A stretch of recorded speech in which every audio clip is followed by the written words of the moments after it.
Today will we talk about of make smooth card animation. So आज हम ये बनाने वाले हैं जो हमारे कार्ड में होवर लगा के डिस्प्ले पर हम कैसे दिखाते हैं। तो आज हम वही सीखने वाले हैं और इसके साथ हम कर्सर की कुछ प्रॉपर्टी भी सीखने वाले हैं। तो चलिए वीडियो को स्टार्ट करते हैं। Let's start this video. तो हमें सिंपली एक कार्ड नाम की क्लास बना लें। तो मैं क्लास बना लेता हूँ कार्ड नाम की क्लास बनाने के बाद आपको एक इमेज बॉक्स लेना है। इमेज बॉक्स नाम की क्लास बना लेनी है। सिंपली इमेज नाम की एक क्लास बना लेता हूँ, तो आप भी बना लीजिए। तो मैंने इमेज बॉक्स नाम की क्लास बना ली है। उसके अंदर आपको एक इमेज टैग लगा देना है और उसके अंदर आपको अपनी इमेज की जो भी आपने लिंक कॉपी की आप उसको पेस्ट कर दें, आप जहाँ से उठाइए। उसके बाद हमें इसके अंदर एक और टेक्स्ट बॉक्स बनाना है। तो हम इसके लिए क्लास बना रहे हैं टेक्स्ट बॉक्स नाम की क्लास बना ली है। और उसके अंदर भी हमें एक अपने नाम की क्लास बना लेनी है। जैसे कि मैं एक मेन नाम की क्लास बना लेता हूँ। मेन नाम की क्लास बनाने के बाद आपको इसके अंदर एक स्पेन क्रिएट कर लेना है। और स्पेन क्रिएट करने के बाद आपको अपना नाम लिख लेना है। आप कुछ भी लिख सकते हैं, मैं तो अपना नाम लिख लेता हूँ। चलिए मैंने अपना नाम लिख लिया है। तो इसके बाद हमें करना क्या है, इसकी डिव के नीचे आना है और एक और हमें अपना एक क्लास बना ली है सब नाम की। तो मैं एक सब नाम की क्लास बना लेता हूँ और इसके अंदर हमें अपनी जो भी ईमेल आईडी लिखनी हो हम वो लिख सकते हैं। तो मैं कुछ भी लिख देता हूँ। चलिए मैं लिख देता हूँ अपने अकॉर्डिंग, आप अपने अकॉर्डिंग लिख देना। मैंने भी अपनी एक स्पेन बना के इसके भी अंदर मनिहाल लिख दिया है। जिससे मुझे डबल कुछ लिखना हो ईमेल आईडी आप लिख सकते हैं। मैंने तो अभी के लिए टेम्परेरी के लिए बना दिया है। आप अपनी ब्राउजर में या अपनी वेबसाइट के अंदर ये लगा सकते हैं। ये सिंपली हमें बहुत ही प्रॉफिटेबल एंड बेनिफिट्स हो जाते हैं इससे। कुछ छोटी छोटी चीज़ें करने में हमें मजा तो नहीं आता, लेकिन हमारे लिए कुछ हेल्पफुल हो जाती हैं। तो हमें सिंपली सीएसएस के अंदर आना है और सीएसएस के अंदर आगे करना क्या है, हमें प्रॉपर्टी इन वैल्यू को उनकी डिफाइन करना है। अपने जो कार्ड बना रहे हैं हम, स्मूथ कार्ड एनिमेशन को हम क्रिएट कर रहे हैं, तो हम उसके लिए करेंगे कुछ नहीं, बस हम इसके अंदर कुछ प्रॉपर्टी और वैल्यू प्रोवाइड करवा देंगे। तो हमें सबसे पहले अपने कार्ड को टारगेट करना है। तो हमने कार्ड लिखा, उसके अंदर पैरेंथेसिस को ओपन करके कुछ वैल्यू दे दूंगा कि width 300 pixel and aspect ratio दे दूंगा मैं अप्रोक्स 1 अपॉन 1.3। और उसके बाद आपको करना क्या है, इसके बाद आपको करना है पोजीशन को रिलेटिव कर देना है। पोजीशन रिलेटिव करने के बाद आपको उसमें ज़्यादा कुछ नहीं प्रॉपर्टी देनी, बस हमें 3 प्रॉपर्टी देनी है। उसके बाद आप अपनी नेक्स्ट क्लास को टारगेट करेंगे। हमारे जो कार्ड के अंदर इमेज बॉक्स है हम उसकी इमेज को टारगेट करने वाले हैं। तो मैंने कार्ड नाम की एक क्लास को डिफाइन किया। उसके अंदर एक और मेरी क्लास थी इमेज नाम की, इसके अंदर मेरी इमेज है और इस पैरेंथेसिस को ओपन करके आपको इसको वैल्यू दे देनी है। मैं वैल्यू दे देता हूँ उसको, हाइट 100%, विड्थ 100%। और हमें डिस्प्ले को ब्लॉक करवा देना है। ऑब्जेक्ट फिट कवर कर देते हैं और हमें फिल्टर दे देना है। तो मैं फिल्टर दे देता हूँ उसमें, ग्रे स्केल को 0 दे देना है एंड ब्राइटनेस को दे देना है 1 एंड स्केल को हमें दे देना है 1.2। एंड इसके बाद हम फाइनली इसमें ट्रांजिशन दे देनी है। ट्रांजिशन को हम कर लेते हैं। ट्रांजिशन को स्केल 2 दे दिया है और फिल्टर भी हमने इसको दे दिया है 1। उसके बाद हम अपनी कार्ड को होवर कर देंगे। तो होवर करने के लिए सबसे पहले क्या करना क्या है, आपको कार्ड नाम की अपनी क्लास बनी थी, हमें होवर करना है। तो उसमें हम होवर लगा लेते हैं एंड उसमें फिल्टर लगा देना है grey scale 0 and brightness 0.7 and scale 1 दे देना है।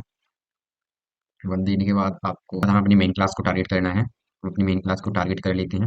उसके बाद हमें स्पिन कर देना है। स्पिन को ओपन करके अपने कुछ जो टेक्स्ट लिखा था उसको वैल्यू प्रोवाइड करवा देनी है और ट्रांसिशन को डिलीट करवा देना है 0.2s transform translate file to 100% कर देना है। इसके बाद हमें अपने सबको टारगेट करना है। सबको टारगेट करने के बाद आपको अपने स्पेन को भी कर देना है इसके साथ। स्पेन किया उसके बाद आपको पैरेंथेसिस को ओपन करके कुछ सिलेक्टर को वैल्यू प्रॉपर्टी प्रोवाइड करवा देनी। तो मैं सिंपली प्रॉपर्टी को वैल्यू प्रोवाइड करवा देता हूँ। तो उसमें ट्रांसफॉर्म कर देना है एंड इसके बाद करना क्या है, हमें इसके बाद हमें इसको ट्रांसिशन को डिले कर देना है 0.5s को। फाइनली हमें इसमें भी होवर लगा देना है। तो हम इस होवर लगाने के लिए अपने कार्ड को होवर, उसके बाद हम टेक्स्ट को, उसके बाद हम स्पेन को भी अपने होवर में लगा लेते हैं। सिंपली हमें उसको टारगेट करना है। तो सिंपली हमें कार्ड नाम की अपनी एक क्लास को कॉल कर लेता हूँ। कॉल करने के बाद इसमें होवर लगा देना है। होवर लगाने के बाद आपको इसमें टेक्स्ट बॉक्स को आपको टारगेट कर लेना है। तो मैंने टेक्स्ट बॉक्स को टारगेट किया, उसके बाद हमें इस लगाना है। इसमें हमें करना क्या है, इसके अंदर हमें स्पेन लिख देना है। और स्पेन लिखने के बाद हमें करना क्या है कि अपनी जो भी अपनी प्रॉपर्टी है और उसको हमें प्रॉपर्टी एंड वैल्यू प्रोवाइड करवा देनी है। तो मैं सिंपली इसको पैरेंथेसिस को ओपन करके ट्रांसफॉर्म ट्रांसलेट वाई कर लेता हूँ। उसको हमें 0 दे देना है, 0% दे देना है और अपनी वेबसाइट पे जाके विजिट करके देखना है। तो हमारा ये थोड़ी ओवर बन गया है, बट इसको क्या हुआ कि सिस्टम क्या हुआ कि ये हमारा राइट में है तो हम इसको थोड़ी मार्जिन लेफ्ट से दे देंगे। तो हम सिंपली अपने कार्ड में जाना है और कार्ड में जाने के बाद करना क्या है, उसको हम मार्जिन दे देंगे लेफ्ट से। लेफ्ट से मार्जिन दे देंगे हम 40 परसेंट दे देते मान चलिए। तो ये हमारे सेंटर में आ जाएगा। सेंटर में आने के बाद हम इसको अपने अपने कर्सर को इसके ऊपर करेंगे तो उसका जो रोगन लग गया है वो उसके ऊपर आ चुका है। और इसके बाद हम समझने वाले थे अपने पॉइंटर को, तो हम अब इसके बाद हम समझेंगे अपने पॉइंटर को। तो सिंपली हम अपने पॉइंटर को कैसे समझेंगे, तो पॉइंटर प्रॉपर्टी सीखने के लिए हम अपने कर्सर की प्रॉपर्टी को सीखेंगे। तो कर्सर की प्रॉपर्टी को हम सीएसएस के अंदर ही सीख लेते हैं, जो कि हमारे सीएसएस इंप्रूव करने के लिए बहुत ही बेनिफिट होती है, तो हेल्पफुल होती है। तो हम उसको अब इसी में सीखेंगे। अपनी कार्डिंग को एग्जाम्पल मान के चलते हैं, तो हम इसमें लिख लेते हैं कर्सर। कर्सर पॉइंटर होता है, सबसे पहले एक पॉइंटर होता है, तो हम सिंपली अपनी साइड में विजिट करके देखते हैं। तो जब भी हम अपना कर्सर एक के ऊपर ले जाएंगे तो एक पॉइंट बन जाएगा कि अपनी हैंड टाइप में एक इमेज दिख रही होगी। तो आपको जब भी आप इस पे ले जाएंगे तो आपको हैंड टाइप में कुछ दिख रहा होगा।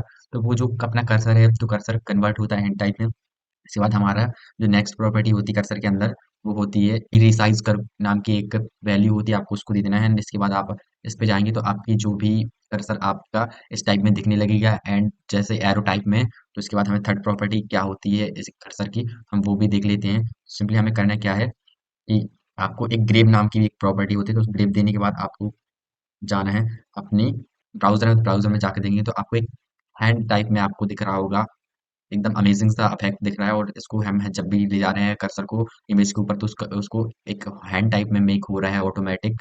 अगर कहीं भी करेंगे तो कहीं नहीं हो रहा, सिर्फ अपने इमेज पे ही हो रहा है। तो पॉइंट कर्सर पॉइंटर की प्रॉपर्टी की ये हमारा बेनिफिट होता है कि हम उसमें कोई कर्सर को पॉइंटर करने चाहिए कैसा भी करें। इसके बाद आता है हमारा क्रॉस क्रॉस हेयर आता है, तो हम क्रॉस हेयर को भी अपने इसमें देखते हैं क्या होता है। क्रॉस हेयर को करने के बाद आपको इस साइड जाएंगे और इस क्रॉस हेयर को आप जब भी करेंगे तो एस प्लस टाइप में एक ऑप्शन आ जाएगा, तो उस ऑप्शन को भी हम एक पॉइंटर की तरह ही देखते हैं। तो आप ये पॉइंटर बना सकते हैं अपने मन से भी।